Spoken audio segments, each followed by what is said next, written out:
Hey, this is Gear, and I always have my backpack playing Geekcast Radio Network podcast.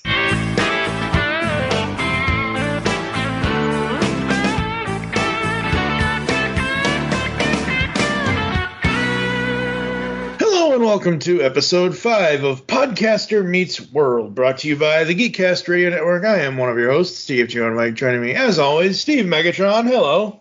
Yo, yo, yo. Yo, yo, yo. Today we're going to be talking about the first half of Boy Meets World Season 3, which includes episode 1 through episode 11. Oh boy, this season, full on high school mode, or middle school mode, I should say. Yeah. Boy Meets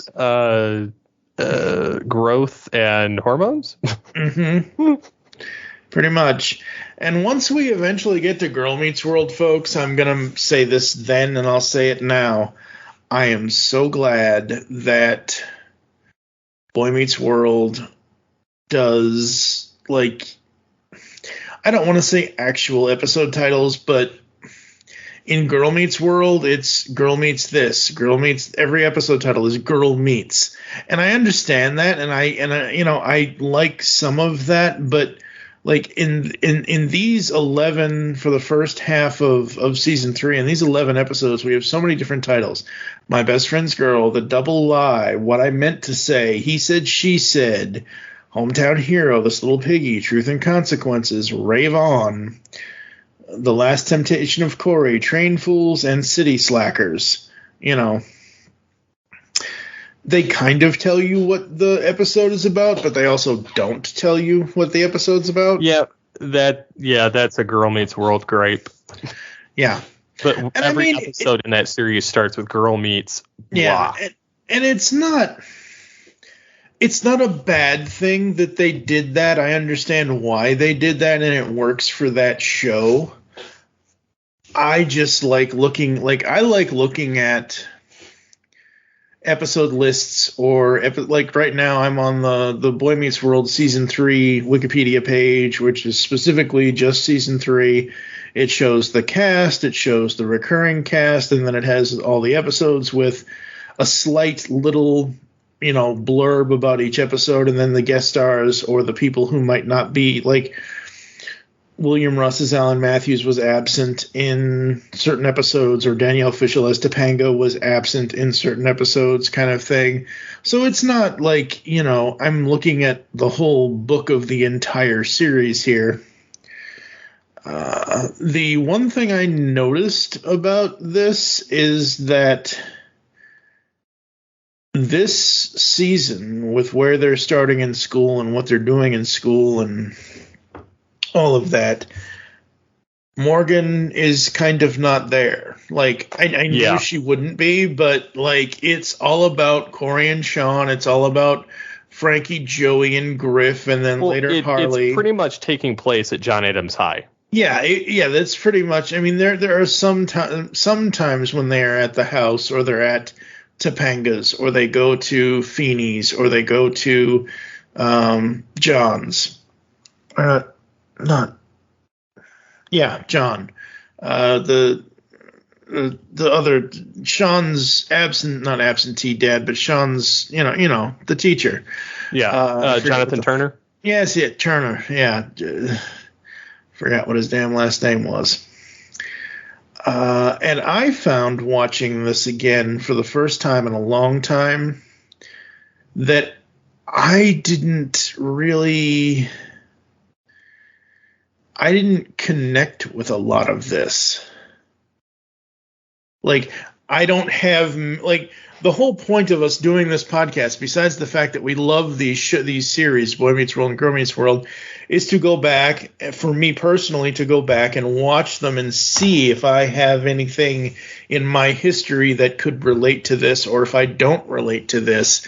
And there's a lot of, in just this first half of season 3, that I do not have any allegories to. Mm. And it's not a bad thing. I will say some of the guest stars they had in this, at least the first half of this season, very, very cool. Episode 6, they had Al Borland, Richard Karn from Home Improvement as Victor, because episode 6 was This Little Piggy, where they had, where Sean tries to keep an abandoned pig as a pet. And then in episode 8, which is called Rave On, which I'm really surprised they didn't have John Cougar Mellencamp, but they have Mickey Dolenz, Davy Jones, and Peter Tork, the Monkees. Like, wow. Very, very cool. What were your thoughts? Do you have thoughts on like the first 3 or 4? As you watch these again, what were you thinking when you watched them? Well, I love the Eli Williams character when he shows up. Yep. Just whenever he shows up, because like his whole shtick of, he's the good friend of Jonathan Turner. He's quit the local news. He's teaching media. He's he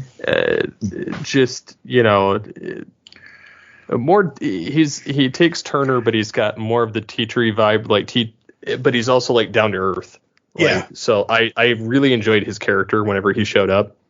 Mm-hmm.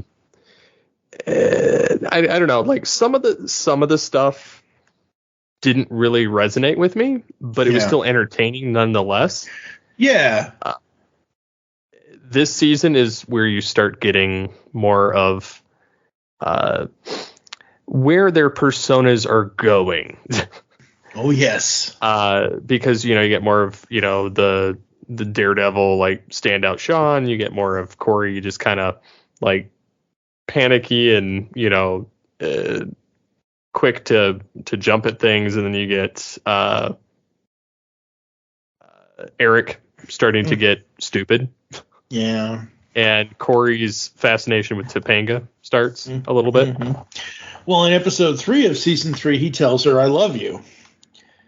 And then apparently, because if you tell somebody you love them, everyone in the entire school thinks that every girl is going to want to hear their boyfriend say those same words about them. And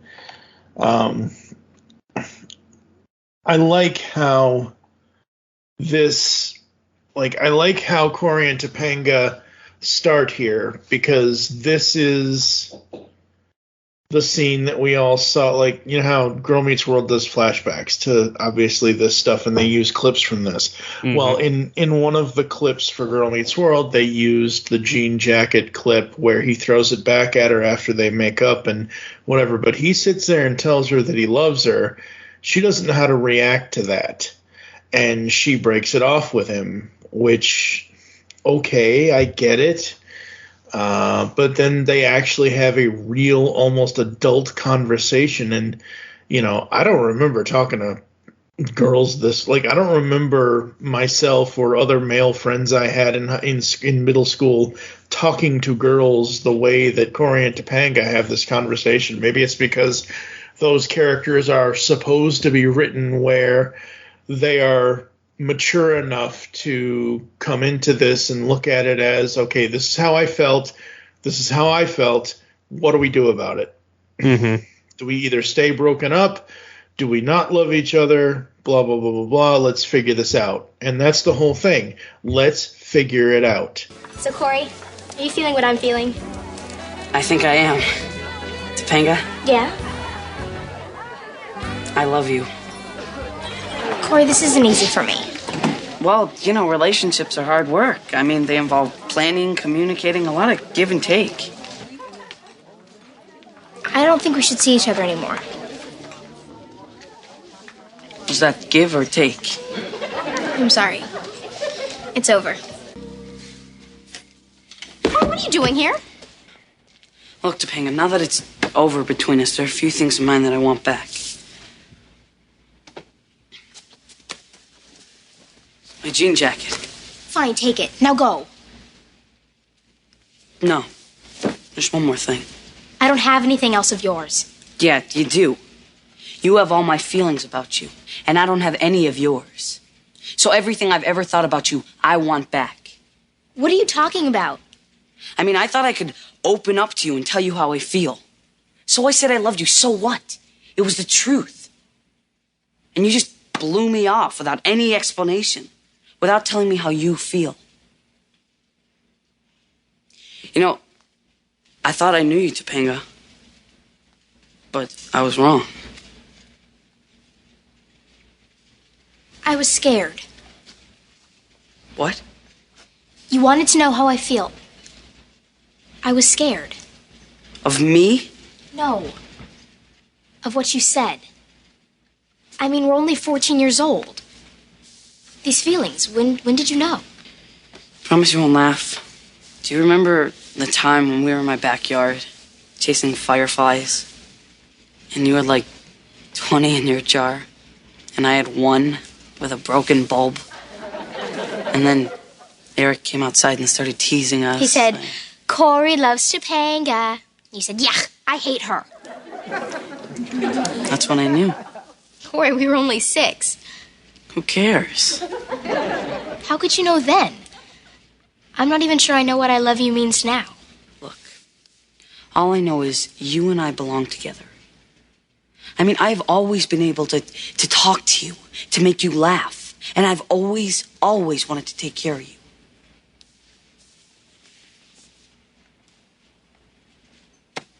All right. Topanga, I've been completely honest with you. So, I got my jean jacket, so I'll leave you alone.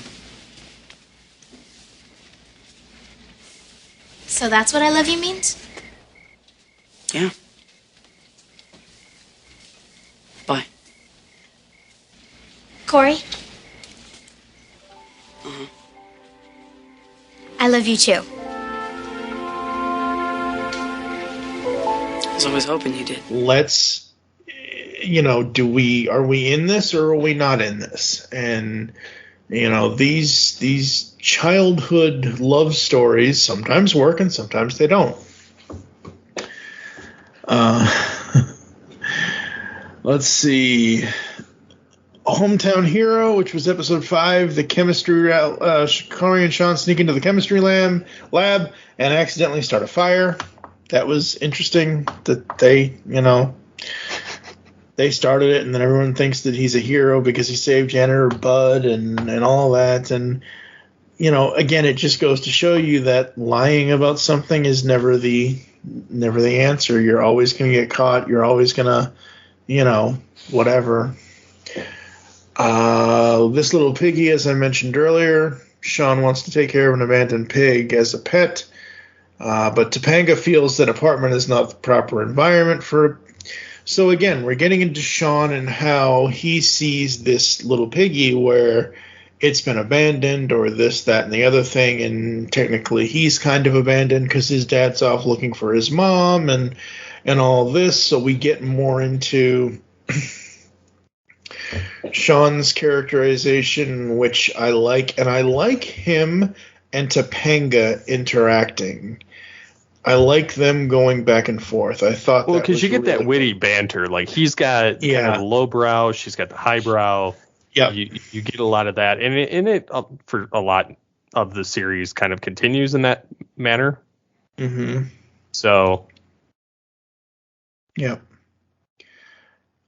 I think one of the best episodes of the first half of the third season is the last one we watched, which was episode 11, City Slackers. This was January 5th, 1996. I know, it makes you feel old, doesn't it? Well, because the whole point of City Slackers is it's not a rip-off, but it's a take on City Slickers, which was a Billy Crystal, City Slickers 1 and 2 Billy Crystal movies. Ooh, we can do those in studio at some point. Anyway, that's a discussion for another day. What I like about this is that even though Cory and Sean sneak off to Mr. Feeney's mountain cabin for a weekend of fun, they obviously are caught in the act. And all right, I'm here. Time to belly up to the excuse table. Mr. Feeney, you've got no right trespassing on your own property. Mr. Matthews, you're up. Actually, Mr. Feeney, my parents are on their way up, and we just rushed ahead to straighten out the place. That's a bald-faced lie. Every word, sir. So, You two snaked the key from your parents and snuck up here to have a good time. Huh? That's a bold-faced lie, Mr. Feeney. It worked when he said it. You know, Mr. Feeney, I thought you said you never use this place anymore. I came to pack up so I could sell it. We'll take it. Hey, now you're trespassing. I don't even hear you anymore. Look, Mr. Feeney, before things get too out of hand, why don't you just call our parents and they can come pick us up? This late? No, we're stuck here till morning, like it or not. How many beds are there? 1. We learn more about Feeney here, and I really dig that because this mountain cabin is something that he and his wife, had, and, the whole watch thing and the whole story about Feeney and the whole, journal, diary, whatever you want to call it. I really dug that. I thought that was great. Yeah, and I just love all the dynamics between all the characters as they start to evolve. Like you've got less of that. There's still a lot of juvenile moments, but there's less of it of the, elementary school carryovers, and trying to find my place. We're just goofing off and having fun. Yeah. It's one of those episodes where you have Cory and Sean, who, let's face it, obviously Cory is the lead, but, Cory and Sean, it's always Cory and Sean, or Sean and Cory, or, whatever, and they're always doing stuff because they're the best friends, and, I like seeing how they get caught in the act, and then I like seeing how they, along with Mr. Feeney, interact with each other. And we learn stuff. That he teaches them and that they teach him. And that's always a good thing. Well, and you started seeing a lot of that, in the last season, between Cory and Feeney. So. Yep.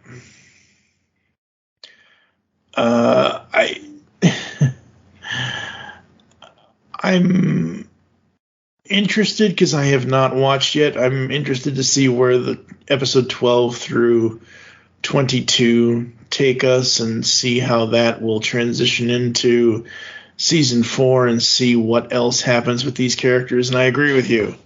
The addition of Alex Desert, or however he's supposed to say, he has a little asterisk or whatever at the top of his name kind of thing. But I like his character. I think his character was a great addition. Plus, I know him from another show.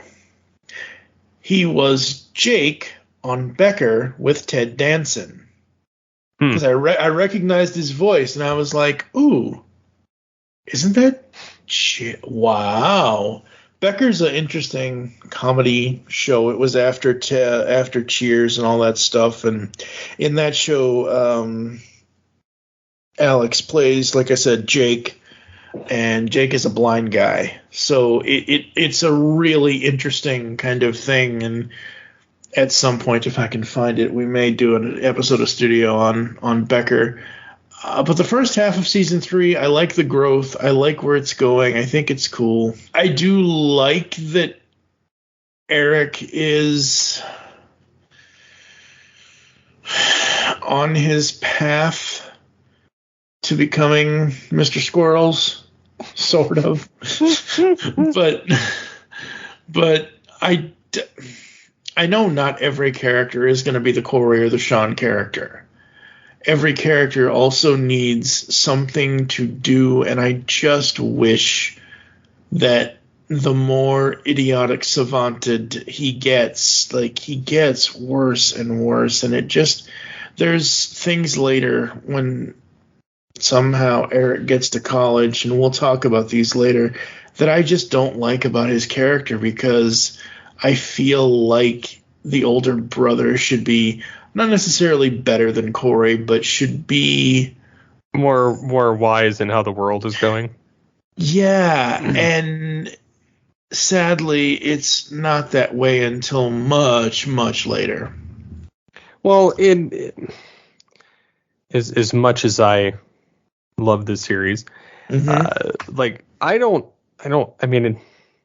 like some aspects of Eric being totally stupid.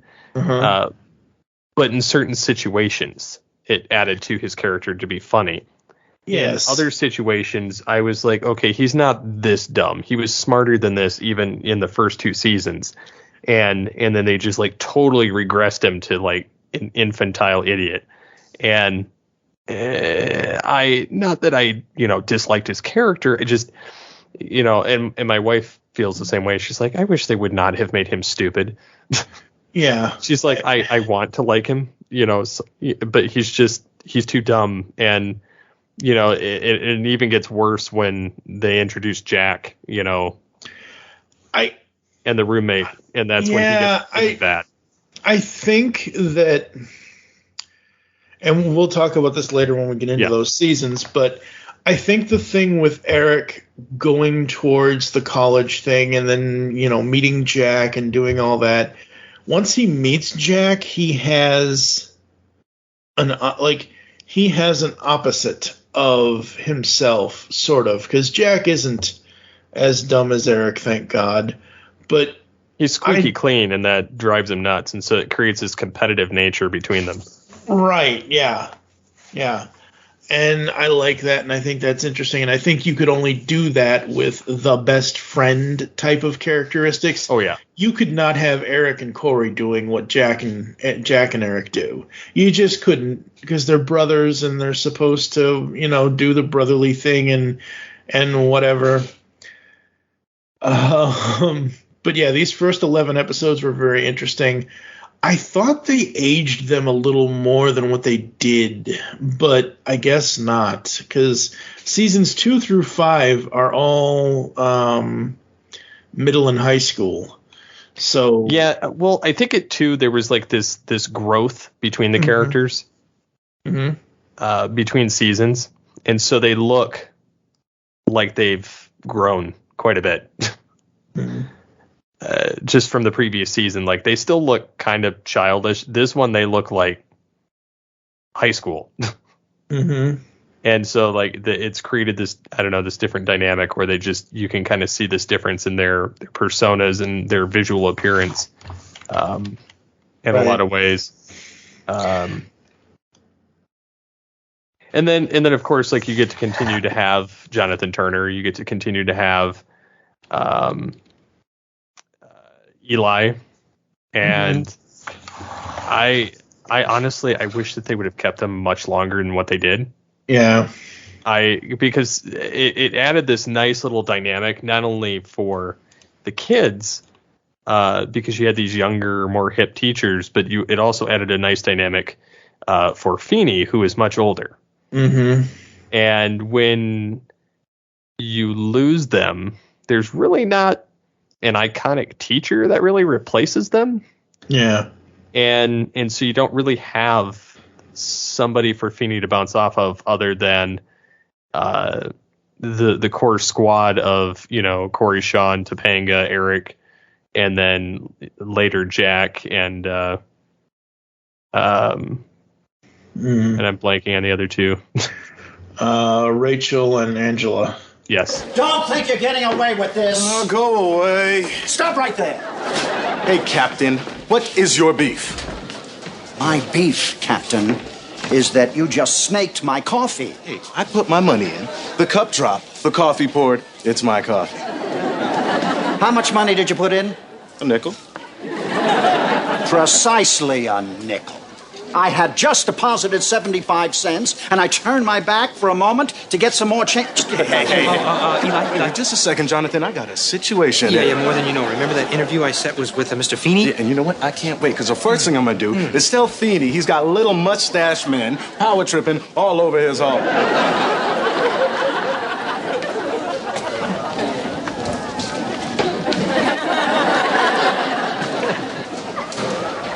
Feeney, right? Hi. Coffee? Only because he showed me a picture of Angela. You showed him that? How come I never get to see that? Yeah, it's interesting, to say the least, as far as where the show is going. And again, I remember a lot of, and not just because of Girl Meets World, but just for me, what I remember most from this show is the first 2 seasons and the last two seasons, season 6 and season 7. I remember season 7 like the back of my head kind of thing.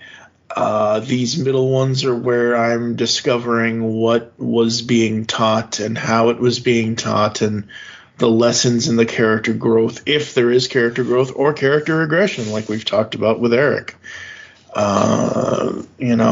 Because there was that character regression, which kind of sucks. Yeah. So, part 1 of season 3 is in the books. Did you have a favorite moment or a favorite quote from any of these 12 episodes, or 11 episodes, I should say? Well, in My Best Friend's Girl, it's funny. The portion with Cory, Sean, and Eli. Mm-hmm. All right, where is he? Well, you don't believe in knocking? No, I don't believe in anything anymore. I demand to know where Sean Hunter is. I'm right here, Cor. Aha! I found you. Is this about Topanga? What were you thinking, Sean? You do not ask out your best friend's girl. Am I right? Well, how long you been dating her? Never. He didn't even make a move. Yeah, but I was going to. Yeah, this sounds like a clear violation of the gentleman's code of dating. Yes! Well, you see, a true friend doesn't ask out a girl that his buddy likes or is just broken up with. Right, John? Yeah, well, whatever. I mean, there's always exceptions to that rule. Yeah, and would one of these exceptions be a certain Miss Cynthia Hart? Eli, will you let it go? Man, that was 10 years ago. Besides, you dumped her for that Spanish transfer student whose only word of English was yes? That was my favorite semester. Okay, so that doesn't make a difference. Start any trouble with me, pal. Knife in the back here.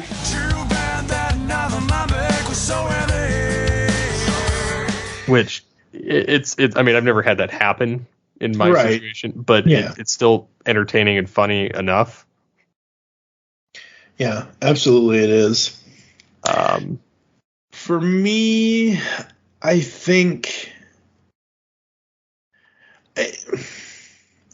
I really dig the unpopular stuff. Like when Cory and Sean soil Janitor Bud's reputation when they produce like that whole episode 7, Truth and Consequences, where we dig into the fact that Eli is the media arts teacher and looking at how the media arts class is, and all throughout middle school and high school, I always wanted to do media class, and I eventually did get to do it in junior and senior year of high school, and man, it was so fun and so interesting. But some of the stuff that we had to do to get stories or to figure out what to put on the air and what not to put on the air, I thought that was a really, really interesting thing. And I also like the friendship, the best friendship with Jonathan and Eli. Yeah, that's really cool. That's very well done. So yeah, I think that's gonna do it. I mean, this is a short episode. I'm not sure there are any major lessons that they learn in these first 11 episodes that we really have to go over and discuss, because like I said at the beginning of this episode of the podcast, well, first of all, my parents got divorced when I was 2, so there's no way in hell in middle school or high school I would throw a rave that turns into their 20th anniversary kind of, I like that. I think that episode with Rave On was really good. I think it was awesome that they got the Monkees to do that episode. That was so cool. But yeah, no, next time around we've got season 3, part 2, featuring The Grass is Always Greener, New Friends and Old, A Kiss is More Than a Kiss, The Heart is a Lonely Hunter. Ooh, that's a full-on Sean episode. Stormy Weather, The Pink Flamingo Kid, Life Lessons, I Was a Teenage Spy, I Never Sang for My Legal Guardian, and along with The Happiest Show on Earth and Brother, Brother. So that's what's coming up next on Podcaster Meets World. Are you guys out there listening to this, that whoever is listening to this, watching along with us, what do you think about the first half of Season 3? And if there's anything we missed, let us know. But these episodes, for me, just were kind of there. Like I said at the beginning, I didn't have, like, Season 1 and Season 2, I had things that I could grab onto. I had things that I remember either doing or not doing, or remember seeing it done adjacent to me in elementary school kind of thing. But this middle school stuff, I didn't have a traditional middle school schooling, so I bounced around to a bunch of schools. So, there is that. Any final thoughts from you, sir, before I run through the closing? Nope. All right. Thank you for joining us here on Podcaster Meets World. There are several ways to get in contact with us to leave feedback for the show.